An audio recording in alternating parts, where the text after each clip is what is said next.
இங்க ஒரு அம்மா தன்னோட பையனுக்காக வாட்டர்மெலன் கட் பண்ணி வச்சுட்டு டே மண்டையா வந்து சாப்பிடுறான்னு கூப்பிட அவனும் வந்து சாப்பிடுறான். அவன் சாப்பிட்டுட்டு இருக்கும்போதே அவங்க அம்மா வாட்டர்மெலன்ல உள்ள சீடை மட்டும் சாப்பிடுறாதுன்னு சொல்றாங்க. நம்ம என்னைக்குதான் சொன்னதை கேட்டோம்.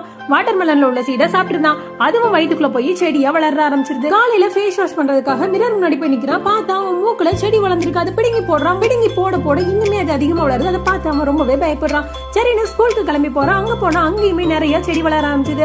அவங்க டீச்சர் அவனை ஹெட் மாஸ்டர் கூட்டு போறாங்க. ஹெட் மாஸ்டரும் அவனோட கண்ணு செக் பண்ணி பாக்குறாங்க. கண்ணோட கருவிழி சீடா மாறுது. அது மட்டும் இல்லாம அவன் வாயை செக் பண்ணி பாக்குறாங்க. அது ஃபுல்லாமே வாட்டர்மெலனா மாறி இருக்கு. அவன் உடம்புலயும் செடி நான் ஸ்டாப்பா வளர்ந்துட்டே இருக்கு. இதுக்கெல்லாம் சிசு சரிப்பட்டு வராது. நான் போய் எடுத்துட்டு வரேங்கன்னு ரம்பத்தை போய் எடுத்துட்டு வந்துடுறாங்க.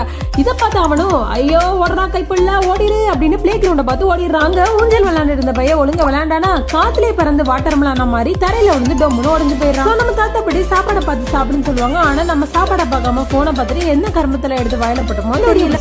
மறக்காம லைக் பண்ணி கமெண்ட் பண்ணி சப்ஸ்கிரைப் பண்ணுங்க.